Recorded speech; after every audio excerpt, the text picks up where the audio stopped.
కాకినాడ జిల్లా కాజలూరు మండలం పెనుమల్ల గ్రామంలో ఆంజనేయ స్వామి విగ్రహం ఏర్పాటు చేసిన స్థలం వివాదాస్పదంగా మారింది.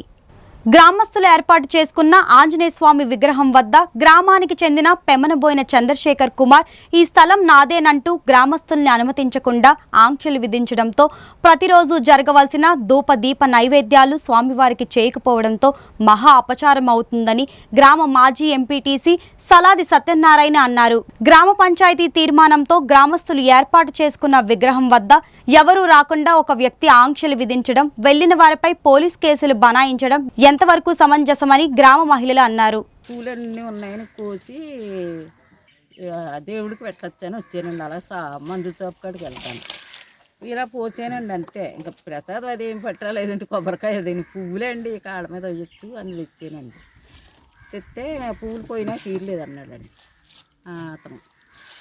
ఇక్కడ జరిగేది ఏంటంటే అండి, పూర్వం నుంచి కర్ణంగారి స్థలం అని తెలిసండి అందరికీ. ఇది కర్ణంగారి స్థలం అయితే రాజులు అడిగారు, బస్ షెల్టర్ కడతాకని అడిగితే రాజులు 25 సంవత్సరాల క్రితం రాజులకు ఇచ్చారండి. ఇది పద్మరాజు గారికి, దంతులూరు పద్మరాజు గారు అయ్యగారికి ఇచ్చారండి. వాళ్ళకి ఇచ్చింది రాజులు బస్ షెల్టర్ కట్టారండి. దీనికి 25 సంవత్సరాల క్రితం బస్ షెల్టర్ కడితే అప్పటి నుంచి నడుపుతుంది. తర్వాత కొంచెం బస్ షెల్టర్ పాడైంది, అందులో మసలుగా బస్సు రాక ఆర్టీసీ బస్సు వచ్చేది వరకు రాక ఖాళీ అయిపోయిందండి. అది ఖాళీ అయిపోయి శిథిలావస్థలు ఉంటే ఊరు కుర్రోళ్ళు అందరూ 50 మంది కలిసి ఆ రాజుగారిని ఈ కర్ణం గారిని కూడా అడిగారండి, పడగొట్టేసి ఆంజనేయ స్వామి విగ్రహం కట్టుకుంటాం అని చెప్తూ ఓకే అన్నారండి. అన్నాక పంచాయతీ తీర్మానం పెట్టండి, దానికి పడగొట్టారండి, ఆ షెడ్ పడగొట్టేశారండి.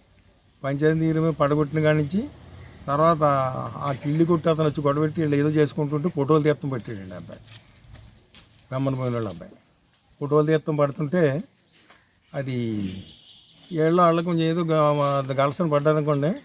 అలాగే శివరాత్రి నాడు అర్ధరాత్రి కాడ మొత్తం ఆంజనేయ స్వామి విగ్రహం పెట్టేసుకున్నారు. అక్కడ పెట్టేసుకున్న తర్వాత మొన్న పందిరాత్రి ఏదో జరిగితే పోలీస్ కేసులు అవి పెట్టారండి. పోలీస్ కేసులు పెట్టాక అన్నీ పడుతున్నప్పుడు సరిగ్గా మళ్ళీ ఏం చేశారంటే వీళ్ళు కోర్టుకి వేసేసి ఇండియన్ ఆర్డర్ తెచ్చి ఎవరో పూజ చేయడానికి వీల్లేదని ఆ ఆర్డర్ తెచ్చేసామని చెప్పి ఎవరిని వెళ్ళెత్తలేదండి ఎస్ఐ గారు వాళ్ళను. మరి పూజలు జరగకపోతే ఎలాగండి, స్వామిని పెట్టాకను పూజలు అసలు జరుగుతులేదు, దూపదీప నైవేద్యాలు అసలు లేవండి. అలాగ ఆఫ్ చేసేసారండి. మొన్న ఇందాక వాళ్ళు ఆర్డర్లో కట్టి వెళ్తుంటే అసలు దండ పెట్టుకోనికి వీల్లేదని ఆఫ్ చేస్తున్నారండి. మరి ఎస్ఐ గారికి ఎంతవరకు ఆర్డర్ ఉందో మాకేం తెలియదు కానండి. ఈ పోనీ వాళ్ళు వెళ్ళొద్దన్నారు, ఎవరో లోకల్లో పూజ చేసుకునే వాళ్ళు కాదండి. అందరూ వాళ్ళు అంగీకరి తర్వాత మేము ఏం చెప్పామంటండి, ఏదో సర్వేని తీసుకొచ్చి మండల సర్వేని తీసుకొచ్చి వాళ్ళ కొలతల ప్రకారం వాళ్ళు కొలిచారు తప్ప వాళ్ళదేని వెళ్ళిపోయాడు. మేము అన్నాం జిల్లా సర్వేని తీసుకొచ్చి చూపించుకుని జిల్లా సర్వే ప్రకారంగా మాకు పోరంబోకులు ఉంటే మేము ఉంటాం, మా కర్ణగారి స్థలంలో ఉంటే మేము తప్పేసుకుంటాం అని చెప్పామండి. అది జరిగింది.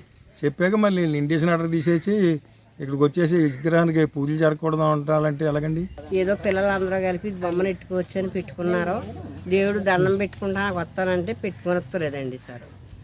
ఒక 5 మీద కేసు ఇట్టారు, వాళ్ళు 5 వెళ్తాం మానేసారు. మిగతా వాళ్ళు వెళ్తే ఏంటి వీళ్ళకి నాకు అర్థం అవరు, అది కొనేసాను అంటున్నారు.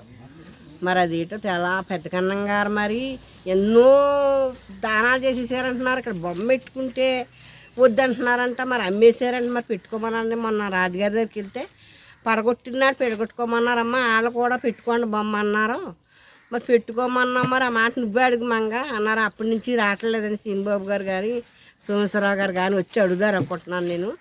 మన ఎంతమందికో దానాలు చేశారు, కొంత బొమ్మ పెట్టుకుంటే కేసులు దాకా వెళ్తున్నారంటే మాకు అందరికీ బాధాకరంగానే ఉంది. పిల్లలందరూ కూడా సరదాగా దేవుడు బొమ్మ పెట్టుకుంటే ఏమైంది, ఆ రోజుని పడగొట్టుకోమంటాం ఎందుకు, పడగొట్టినప్పుడు ఆఫ్ చేయించవచ్చు కదా వీళ్ళందరూ ఏకమయ్యి.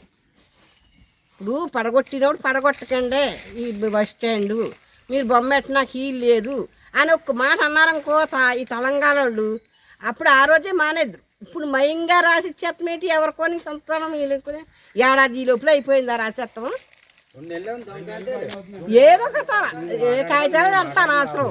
ఈ 2 ముక్కలు మేము అడుగుదారు అనుకుంటున్నాం సారా. మరి అది ఇక్కడ బస్ స్టాండ్ అయితే ఉండేది 3 కోట్లు వచ్చింది.